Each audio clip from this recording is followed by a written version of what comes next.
Good morning. എന്താണ് എല്ലാവരുടെയും വിശേഷങ്ങളൊക്കെ? എല്ലാവരും ഹാപ്പി ആയിട്ട് ഇരിക്കാന്ന് വിചാരിക്കുന്നു.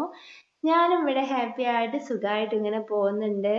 എൻ്റെ വിശേഷങ്ങളൊക്കെ ആയിട്ട് നിങ്ങളുടെ മുന്നിലേക്ക് വന്നിട്ട് കുറേ ദിവസങ്ങളായി. ഞാനിപ്പോൾ പുതിയ ജോലിയിലൊക്കെ കയറിയതുകൊണ്ട് എൻ്റെ കാര്യങ്ങളൊക്കെ ഒന്ന് റൂട്ടിലായിട്ട് വരാൻ കുറച്ച് സമയം എടുത്തു കേട്ടോ. ഞാൻ അവിടെ നല്ല ബിസി ആയിട്ടിരിക്കുന്ന ഒരു ഷെഡ്യൂളിലേക്കാണ് അവിടെ ജോയിൻ ചെയ്തിട്ടുള്ളത്. അപ്പം കോളേജിലും ബിസിയാണ്.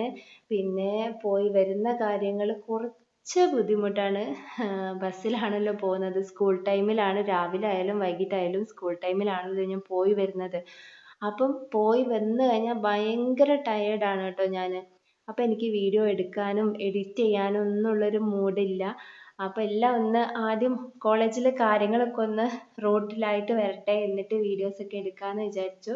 ഇനിയും ഒരുപാട് ലേറ്റ് ആയാൽ നിങ്ങളൊക്കെ എന്നെ മറന്നു പോവല്ലോ എന്ന് ഓർത്തിട്ടാണ് ഞാനിപ്പോൾ സമയം ഉണ്ടാക്കിയിട്ടാണ് എൻ്റെ വിശേഷങ്ങളൊക്കെ നിങ്ങളുടെ അടുത്ത് ഷെയർ ചെയ്യുന്നത്.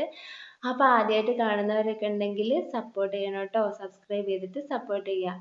ഇന്ന് ബ്രേക്ക്ഫാസ്റ്റിന് പുട്ടാണ്. ഞാൻ രാവിലെ എണീറ്റ് വന്നിട്ട് ആദ്യം പുട്ടിനുള്ള പൊടി കുഴച്ച് വെച്ചിട്ട് വന്നിട്ട് അതിനുശേഷം ഞാൻ നിസ്കരിക്കാൻ വേണ്ടി പോയി. ആ ടൈം കൊണ്ട് അതൊന്ന് കുതിർന്ന് വരുമല്ലോ, അതുകൊണ്ട് അത് അവിടെ കിടന്നാവട്ടെ എന്ന് വിചാരിച്ചിട്ട് ഞാൻ നേരത്തെ കുഴച്ച് വെച്ചിട്ടുണ്ട്. അപ്പോൾ നിസ്കാരമൊക്കെ കഴിഞ്ഞ് വന്നപ്പോൾ ഞാൻ ഓർത്തു ബ്രേക്ക്ഫാസ്റ്റ് ആദ്യം ഉണ്ടാക്കണ്ട, ആദ്യം ലഞ്ചിനുള്ള കാര്യങ്ങളൊക്കെ നോക്കാം. കാരണം എന്താണെന്ന് വെച്ചാൽ ലഞ്ച് ഇപ്പോൾ ഞാനും കൂടെ കൊണ്ടുപോകുന്നുണ്ട്. ഓൾറെഡി മനോനും ദിനുവിനും ഞാൻ ലഞ്ച് കൊടുത്ത് വിടാറുണ്ടല്ലോ, അപ്പം എനിക്കും കൂടെ ഉള്ളത് വേണം. എൻ്റെ പാത്രം ലഞ്ച് ബോക്സ് ആണെങ്കിൽ പ്ലാസ്റ്റിക്കിൻ്റെതാണ്. അപ്പോൾ എന്തായാലും ചൂടോടുകൂടി അതിൽ ഒന്നും വെക്കാൻ പറ്റില്ല. കുട്ടികളുടെ കറിപ്പാത്രം ആണെങ്കിലും പ്ലാസ്റ്റിക്കിൻ്റെതാണ്. വീഡിയോസ് കാണുന്നവർക്ക് ചിലപ്പം അറിയായിരിക്കും, ആരെങ്കിലും നോട്ട് ചെയ്തിട്ടുണ്ടെങ്കിൽ അറിയായിരിക്കും. അപ്പോൾ ഞാൻ എന്ത് ചെയ്തു, ആദ്യം കറിയും ചോറും ഒക്കെ റെഡി ആക്കിയിട്ട് ചൂട് കുറയാനായിട്ട് തുറന്ന് വെക്കണമല്ലോ. അപ്പോൾ ആദ്യം അത് ചെയ്യട്ടെ എന്ന് വിചാരിച്ചു. ഇതായി കഴിഞ്ഞിട്ട് വേണം നമുക്ക് അത് ചൂട് കുറയാനായിട്ട് വെക്കാൻ. അപ്പോൾ ബ്രേക്ക്ഫാസ്റ്റ് ചൂടോടുകൂടി നമുക്ക് വേണമെങ്കിൽ കഴിക്കാവുന്നതല്ലേ ഉള്ളൂ. അപ്പം ഞാൻ ഇന്ന് പാൽച്ചായയാണ് കേട്ടോ ഉണ്ടാക്കിയേക്കുന്നത്. ഇപ്പോൾ പാല് ഫ്രിഡ്ജിലുണ്ടായിരുന്നു. അപ്പോൾ ഞാനിന്ന് പാൽച്ചായ ഉണ്ടാക്കാമെന്ന് വിചാരിച്ചു. അതാ പാൽച്ചായ അവിടെ സെറ്റ് ചെയ്തുകൊണ്ടിരിക്കുകയാണേ. അപ്പോൾ ഞാൻ ഇന്ന് എൻ്റെ വീട്ടിൽ പോകാൻ വേണ്ടിയിട്ട് തീരുമാനിച്ചിട്ടുണ്ട്. ഇക്കാക്കപ്പോൾ സർജറിയൊക്കെ കഴിഞ്ഞ് ഇനി അവന് ഗൾഫിലേക്ക് തിരിച്ച് പോവാണ്. അപ്പം മൺഡേ പോവും. ഇന്നിപ്പോൾ ഫ്രൈഡേ ആണ്. എന്നപ്പം ഇന്ന് ഞാൻ വീട്ടിലേക്ക് പോകാൻ വേണ്ടി ഇരിക്കുകയാണ്. അപ്പം വീട്ടിൽ പോയിട്ട് വരുമ്പോഴേക്ക് ചിലപ്പം ഫ്രിഡ്ജിലിരിക്കുന്ന പാലൊക്കെ കേട് വരും. അപ്പം ഞാൻ ഓർത്തുന്ന ഇന്ന് ഈ പാല് വെച്ചിട്ട് പാൽച്ചായ ഉണ്ടാക്കി കുടിക്കുക. എനിക്ക് സാധാരണ ഇങ്ങനെ ഡെയിലി പാൽച്ചായ കുടിക്കുന്ന ശീലമൊന്നുമില്ല കേട്ടോ. പലപ്പോഴും ഹോട്ടലിലൊക്കെ പോകുമ്പം അവിടെ നിന്ന് ജസ്റ്റ് പാൽച്ചായ കുടിച്ചാലായി, അത്രയേ ഉള്ളൂ. അപ്പോൾ ഇന്ന് കുറച്ച് ലാവിഷായിട്ട് പാൽച്ചായയൊക്കെ കുടിക്കാൻ തീരുമാനിച്ചിട്ടുണ്ട് കേട്ടോ. നമ്മൾ ചോറ് അപ്പുറത്തുനിന്ന് ആയിക്കൊണ്ടിരിക്കുന്നുണ്ട്. എന്താണ്, കുറേ പേര് എൻ്റെ അടുത്ത് കോളേജിൽ പോയിട്ടുള്ള വിശേഷങ്ങളൊക്കെ ചോദിച്ചിട്ടുണ്ടായിരുന്നു. എങ്ങനെയുണ്ട് ക്ലാസ്സൊക്കെ എടുക്കുന്നത്, അടിപൊളിയാണോ, കുട്ടികളൊക്കെ എങ്ങനെയുണ്ട് എന്നുള്ളത്. നല്ല ഏജുള്ള കുട്ടികളാണല്ലോ, നമ്മൾ ചെറിയ ക്ലാസ്സിലെ കുട്ടികളൊന്നല്ലല്ലോ പഠിപ്പിക്കുന്നത്. അപ്പോൾ അതിൻ്റെ ചെറിയൊരു പേടി എനിക്കുണ്ട് കേട്ടോ. ഇന്നൊക്കെ എന്ന് പറയുമ്പം മിസ്സുമാരെയൊക്കെ നല്ലോണം ട്രോളുന്നൊരു കാലമാണല്ലോ കുട്ടികളൊക്കെ. അപ്പോൾ അതിൻ്റെതായൊരു ചെറിയൊരു ഭയം എൻ്റെ ഉള്ളിലുണ്ട്. ഞാൻ പുറത്തോട്ട് എടുത്തിട്ടില്ല. ഞാൻ നല്ല റഫായിട്ട് തന്നെയാണ് പോകുന്നത്. അവിടെ കുറച്ച് സ്ട്രിക്റ്റായിട്ട് പോകണം എന്നാണ് പറഞ്ഞിട്ടുള്ളത് കേട്ടോ. ഇന്നിപ്പോൾ പാൽച്ചായ ഉണ്ടാക്കിയപ്പോൾ എനിക്ക് പതിവില്ലാത്തൊരാഗ്രഹം, ഒരു ഗ്ലാസ് ചായ പെട്ടെന്ന് കുടിക്കണമെന്ന്. അതെടുത്ത് കുടിക്കുകയാണ്. ചായ കുടിച്ചുകൊണ്ടിരിക്കുമ്പോഴാണ് നമ്മളെ പുറകിലുള്ള ചട്ടിയിൽ ചെടികളുണ്ടല്ലോ, അതിലുള്ള വെള്ളം കുറഞ്ഞിരിക്കുകയാണ് കണ്ടത്. അപ്പോൾ ഇനി ഇന്ന് വീട്ടിൽ പോയി കഴിഞ്ഞാൽ വരുമ്പോഴേക്ക് ഇനി 2-3 ദിവസമാവുമല്ലോ. ശനി ഞായർ തിങ്കളാഴ്ചയാണ് ഇക്കൊക്കെ പോകുന്നത്. അപ്പോഴേക്ക് ഇനിയും കുറഞ്ഞു പോവും. ചിലപ്പോൾ ആ ചെടിയൊക്കെ നഷ്ടപ്പെട്ടു കേട്ടോ. അതുകൊണ്ട് ഞാൻ അതിലേക്ക് കുറച്ച് വെള്ളം ഒഴിച്ച് കൊടുത്തിട്ടുണ്ട്. അതിൻ്റെ ഇടയിൽ കൂടെ ദിനു അവൻ്റെ ഹോംവർക്ക് കംപ്ലീറ്റ് ചെയ്യുന്ന കാര്യങ്ങളൊക്കെ ചോദിക്കുന്നുണ്ട് കേട്ടോ. അവന് ഒരുപാട് ഹോംവർക്ക് ഉണ്ടാവും. അപ്പോൾ രാവിലെ ആയാലും തീരൂല. മോന് കുറേ രാത്രി തന്നെ ചെയ്യാറുണ്ട് കേട്ടോ. എന്നാലും അവന് രാവിലെ എണീറ്റ് എന്തെങ്കിലും ഒരു കാര്യം ഉണ്ടാവും. ഇനി ഞാൻ സ്നാക്സിനുള്ള പരിപാടി നോക്കുകയാണ്. സാധാരണ മനുവിനും ദിനുവിനും വേണ്ടി മാത്രമാണ് ഞാൻ സ്നാക്സ് ഉണ്ടാക്കാറ്. ഇപ്പോൾ എനിക്കും കൂടെയുള്ള സ്നാക്സ് ഞാൻ ഉണ്ടാക്കിയിട്ട് കൊണ്ടുപോകുന്നുണ്ട് കേട്ടോ. 2-3 ദിവസമായിട്ട് ഞാൻ വീട്ടിൽ നിന്നാണ് ഇപ്പോൾ സ്നാക്സ് കൊണ്ടുപോയിക്കൊണ്ടിരിക്കുന്നത്. അപ്പം അവിടെ മിസ്സുമാരൊക്കെ ഇൻ്റർവെൽ ടൈമിൽ സ്നാക്സ് വാങ്ങിയിട്ടും വീട്ടിൽ നിന്ന് കൊണ്ടുവന്നിട്ടൊക്കെ കഴിക്കുന്നുണ്ട്. എനിക്ക് അങ്ങനെ ഒരു ശീലമില്ലല്ലോ. ഞാൻ രാവിലെ ബ്രേക്ക്ഫാസ്റ്റ് കഴിച്ച് കഴിഞ്ഞാൽ പിന്നെ ഉച്ചക്കുള്ള ലഞ്ചാണ് കഴിക്കുന്നത്. അതിനിടയ്ക്ക് എന്തെങ്കിലും കഴിക്കുന്ന ശീലമൊന്നും എനിക്കില്ല. ഇപ്പം ഞാൻ കുറച്ച് ഹാർഡ് വർക്കിംഗ് ആണല്ലോ. ഹാർഡ് വർക്കിംഗ് എന്ന് പറഞ്ഞാൽ പഠിപ്പിക്കുന്ന കാര്യത്തിലല്ല ഞാൻ പറഞ്ഞത്. ഞാൻ എൻ്റെ വീട്ടിൽ നിന്ന് ബസ് സ്റ്റോപ്പ് വരെ നടക്കുന്നു. അത് കഴിഞ്ഞ് ബസ് ഇറങ്ങിയിട്ട് പിന്നെ അടുത്ത ബസ് കയറാൻ വേണ്ടിയിട്ട് പോകണമെങ്കിൽ കുറച്ച് നടക്കണം എനിക്ക്. പിന്നെ അത് കഴിഞ്ഞ് കോളേജിലേക്ക് നടക്കണം. വൈകിട്ടും അതുപോലെ തന്നെ ഞാൻ നടക്കണം. അപ്പോൾ അതിൻ്റെതായ ക്ഷീണം എനിക്കുണ്ട് കേട്ടോ. എനിക്ക് അതുകൊണ്ട് സന്തോഷമേ ഉള്ളൂ. എന്താണെന്ന് വെച്ചാൽ ഞാൻ ഇപ്പോൾ വീട്ടിൽ ജോലിക്കൊന്നും പോകാണ്ട് ഇപ്പോൾ ഒരു 5 മാസം 6 മാസം ആയെന്ന് തോന്നുന്നു ഇങ്ങനെ ഇരിക്കുന്നതുകൊണ്ട് ഞാൻ അങ്ങനെ ഡുണ്ടുമായി വരുന്നുണ്ടായിരുന്നു കേട്ടോ. അപ്പോൾ അതൊക്കെ ഇങ്ങനെ നടക്കുന്നത് എനിക്കിപ്പം നല്ലതാണെന്നുള്ളൊരു സന്തോഷമുണ്ട്. എൻ്റെ ഒന്നുമില്ലെങ്കിലും ഈ തടി വെച്ച് വരുന്നതൊന്ന് നിന്ന് കിട്ടുമല്ലോ എന്നുള്ള ഒരു സന്തോഷമുണ്ട് കേട്ടോ.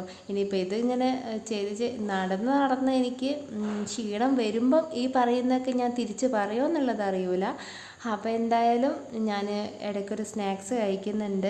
പിന്നെ ഉച്ചയ്ക്കുള്ള ലഞ്ച് കഴിക്കുന്നുണ്ട്. ലഞ്ചാണെങ്കിൽ ഞാൻ കുറച്ചേ കൊണ്ടുപോകുന്നുള്ളൂ കേട്ടോ. എനിക്ക് ഈ ലഞ്ച് ബോക്സിൻ്റെ അകത്തുനിന്ന് കഴിക്കുന്നതുകൊണ്ടാണോ എന്നറിയില്ല, എനിക്കത് പെട്ടെന്ന് വയറങ്ങ് നിറയുന്നു. അതുകൊണ്ട് ഞാൻ ഫസ്റ്റ് ദിവസം കൊണ്ടുപോയ ചോറൊന്നും പിന്നെ ഞാൻ കൊണ്ടുപോകുന്നില്ല കേട്ടോ. ക്വാണ്ടിറ്റി കുറഞ്ഞ് വരുന്നുണ്ട്. മനുവിനൊക്കെ എന്നെ ഇടയ്ക്ക് സഹായിക്കുന്നുണ്ട് കേട്ടോ. അവർ സാധാരണ ആ കുപ്പിയിലെ വെള്ളം നിറയ്ക്കുന്ന പരിപാടി അവർ ചെയ്യുന്നതാണ്. ഇപ്പം എൻ്റെ ബോട്ടിലും കൂടെ നിറയ്ക്കുന്നു എന്നേ ഉള്ളൂ. നമ്മളുടെ ചോറ് റെഡി ആയിട്ടുണ്ട്, കറി റെഡിയായി വന്നിട്ടുണ്ട്. അപ്പോൾ ഇനി അതിലേക്ക് ഉപ്പ് ചേർത്ത് കൊടുക്കുകയാണ് കേട്ടോ. അതിനിടയ്ക്ക് മനു ഇടയ്ക്ക് വന്ന് നോക്കുന്നുണ്ട് കേട്ടോ. ആശാന് വിശക്കുന്നുണ്ട്. ഞാൻ പെട്ടെന്ന് ബ്രേക്ക്ഫാസ്റ്റ് ഉണ്ടാക്കാനുള്ള തിരക്കിലാണ്. അവിടെ പുട്ടിനുള്ള വെള്ളം വെച്ചിട്ടുണ്ട് കേട്ടോ. ഇന്ന് ഫ്രൈഡേ ആണല്ലോ. അപ്പം ഞാൻ കുറച്ച് ലേറ്റായിട്ടാണ് എണീറ്റത്. സാധാരണ ഞാൻ 5 മണിയാകുമ്പോൾ എണീക്കുന്നുണ്ട്. ഇന്ന് ഞാൻ മനഃപൂർവ്വം 6 മണിക്കാണ് കേട്ടോ എണീറ്റത്. എന്താണെന്ന് വെച്ചാൽ എന്നെക്കൊണ്ട് വയ്യ. ഇങ്ങനെ നേരത്തെ എണീറ്റ് എനിക്ക് രാവിലെ ഒന്ന് കുറച്ച് സമയം കിടക്കാനുള്ളൊരാഗ്രഹം. സാധാരണ ഇവർ സ്കൂളിൽ പോയി കഴിഞ്ഞാൽ ഞാൻ ഫ്രീ ആണല്ലോ. അപ്പോൾ എനിക്ക് കിടക്കാനും റെസ്റ്റ് എടുക്കാനുള്ളൊക്കെ ടൈമുണ്ട്. ഇപ്പം അത് എനിക്ക് കിട്ടുന്നില്ല. അപ്പോൾ എനിക്ക് ഈ സമയം, അതായത് ഈ ഫ്രൈഡേ എന്തായാലും ഞാൻ യൂസ് ആക്കുമെന്ന് 2 ദിവസം മുന്നേ ഞാൻ തീരുമാനിച്ച് വെച്ചേക്കുന്നതായിരുന്നു കേട്ടോ. അപ്പുറത്ത് ഞാൻ പഴം വാട്ടുന്നുണ്ട്. അതിലേക്ക് ഞാൻ മുട്ടയൊക്കെ ചേർത്ത് കൊടുക്കുന്നുണ്ട് കേട്ടോ. മുട്ട അല്ലെങ്കിൽ തേങ്ങ, അല്ലെങ്കിൽ മുട്ടയും തേങ്ങയും കൂടെ ചേർത്തിട്ടാണ് ഞാൻ പഴം വാട്ടിയെടുക്കാറ് കേട്ടോ. അങ്ങനെ വാട്ടിയ പഴമാണ് എനിക്ക് കഴിക്കാൻ പറ്റുക. ഇതിപ്പോൾ ഞാൻ പുട്ടിനകത്ത് പപ്പടക്കൊള്ളി വെച്ചിട്ട് ഒന്ന് കുത്തി കൊടുക്കുകയാണേ. പുട്ടിൻ്റെ അടിഭാഗത്തൂടെ 4 ഭാഗത്തൂടെ ആവി പോകുന്നുണ്ട്, മേലെ ഭാഗത്തൂടെ വരുന്നില്ല. ഞാൻ പറഞ്ഞല്ലോ, ഞാൻ നിസ്കരിക്കാൻ പോകുന്നതിന് മുന്നേ ആയിട്ട് തന്നെ കുഴച്ച് വെച്ചതുകൊണ്ട് ഇത് കുറച്ച് ഡ്രൈ ആയിട്ടുണ്ടായിരുന്നു. വീണ്ടും വെള്ളം ഒഴിച്ച് കുഴയ്ക്കാനുള്ള ഒരു സാവകാശം എനിക്ക് കിട്ടിയില്ല. എൻ്റെ മൈൻഡിലേക്ക് അത് പോയില്ല. അത് അങ്ങനെ തന്നെ ഇട്ട് വെച്ചതുകൊണ്ടാണെന്ന് തോന്നുന്നു അതിൽ ആവി വരാൻ കുറച്ച് പ്രയാസം. അപ്പോൾ അത് അതിനിടെ കൂടെ മനുസാറ് കുളിക്കാൻ വേണ്ടി പോവാണ് കേട്ടോ. അപ്പോൾ എണ്ണ ഇട്ട് കൊടുക്കുകയാണ്. എണ്ണ ഇങ്ങനെ കോമ്പുള്ളത് വെച്ച് ചെയ്ത് കൊടുത്താൽ അവരെന്നെ അങ്ങ് തേച്ചിട്ട് അങ്ങ് പോകും കേട്ടോ. ദിനുവിന് പിന്നെ കയ്യിൽ എണ്ണ ആവുന്നത് ഭയങ്കര മടിയാണ്. അത് അവൻ്റെ ഉപ്പക്കും അങ്ങനെ തന്നെ. കയ്യിൽ എണ്ണ ആവുന്നത് മടിയായതുകൊണ്ട് അവൻ്റെ ഉപ്പ തലയിൽ എണ്ണ ഇട്ടിട്ട് കുളിക്കൂല കേട്ടോ. കുളിക്കാൻ എത്രയോ തവണ കുളിക്കുന്നത് കാണാം, പക്ഷെ തലയിൽ എണ്ണ ഇടൂല. ഇങ്ങനെ എപ്പോഴും തല ഇങ്ങനെ ഡ്രൈ ആയിട്ട് കിടക്കണം, എണ്ണയുള്ളത് ഇഷ്ടമല്ല. അപ്പം നമ്മളുടെ വമ്പയർ കറി റെഡി ആയിട്ടുണ്ട്. അപ്പോൾ അതിലേക്ക് വറവിടാനുള്ള കാര്യങ്ങളൊക്കെ നോക്കിക്കൊണ്ടിരിക്കുകയാണ് കേട്ടോ. ഈ രാവിലെയും വൈകിട്ടും സ്കൂൾ ടൈമിലാണല്ലോ ഞാൻ ഇപ്പം പോയിക്കൊണ്ടിരിക്കുന്നത്. തിക്കും തിരക്കും ഞാൻ മിസ് ചെയ്യുന്നതേ ഇല്ല. എല്ലാ തിക്കിലും തിരക്കിലും ഞാൻ പെടുന്നുണ്ട്. എന്താ പറയുക, ഇങ്ങനെ ഒരു ആകെ ഒന്നായിട്ട് ഇങ്ങനെ ഇറുകി പിടിച്ചുള്ളൊരു പോക്ക്. ഞാൻ സ്കൂളിലൊക്കെ പഠിക്കുമ്പോൾ ഞാൻ ബസ്സിൽ പോയിട്ടേ ഇല്ല കേട്ടോ. എന്താ പറയുക, എല്ലാം നടന്നിട്ടാണ് ഞാൻ പോയത്. ഞാൻ +2 വരെ എൻ്റെ വീടിനടുത്ത് തന്നെയുള്ള ഗവൺമെൻറ് സ്കൂളിലാണ് പഠിച്ചത്. അപ്പോൾ എനിക്ക് അങ്ങനെ ഒരു തിക്കിലും തിരക്കിലും പെട്ട് പോകേണ്ട ആവശ്യം വന്നില്ല. ഡിഗ്രിക്കൊക്കെ ഞാൻ ഫ്രീ ആയിട്ടുള്ളൊരു എന്താ പറയുക, അത്ര തിക്കും തിരക്കിലൊന്നും പെട്ടിട്ട് ഞാൻ പോയിട്ടില്ല. ഞാൻ KSRTC ബസ്സിലാണ് പോകുന്നത്. അപ്പോൾ അധികം ആൾക്കാർ അതിൽ കയറാറില്ല. അപ്പോൾ അതുകൊണ്ട് എനിക്ക് അങ്ങനെ ഒരു ബുദ്ധിമുട്ട് തോന്നില്ല. ഇപ്പോൾ എനിക്ക് ഭയങ്കരമായിട്ട് ടൗൺ ഏരിയയിലേക്ക് ആയതുകൊണ്ട് ഒരുപാട് സ്കൂളുകളുണ്ടല്ലോ. അപ്പോൾ നല്ല ബുദ്ധിമുട്ടാണ് കേട്ടോ. അപ്പോൾ ഞാൻ പോകാൻ ലേറ്റായി. മനും കൂടെ എന്നെ ഹെൽപ്പ് ചെയ്യുന്നുണ്ട് കേട്ടോ. ഞാൻ ലഞ്ച് ബോക്സൊക്കെ പെട്ടെന്ന് റെഡിയാക്കാണ്. പഴം വാട്ടിയതും പിന്നെ ഒരു അച്ചാറും വെച്ച് കൊടുക്കുന്നുണ്ട്. എൻ്റെ ലഞ്ച് ബോക്സിൽ അച്ചാർ വെക്കാൻ മറന്നുപോയി. പിന്നെയും ഓപ്പണാക്കി അതിനകത്ത് വെച്ച് കൊടുക്കുന്നുണ്ട് കേട്ടോ.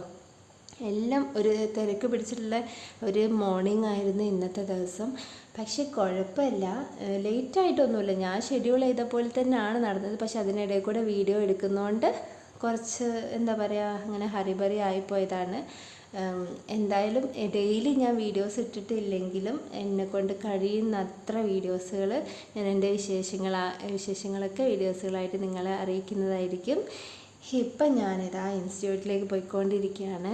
നമ്മളുടെ പുതിയ വിശേഷങ്ങളൊക്കെ ആയിട്ട് നിങ്ങളുടെ മുന്നിലേക്ക് വരുന്നതായിരിക്കും. അപ്പോൾ അടുത്ത വിശേഷങ്ങളായിട്ട് കാണുന്നത് വരെ ടാറ്റാ ബൈ.